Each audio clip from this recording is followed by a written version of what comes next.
ka galing?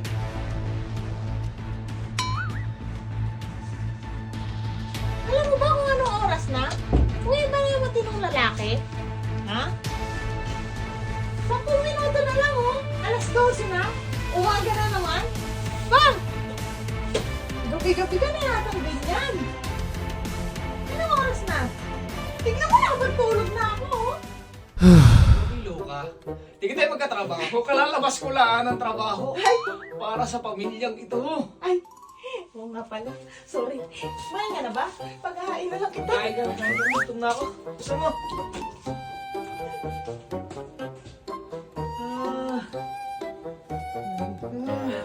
Daddy, halika na. Kumain ka na dito.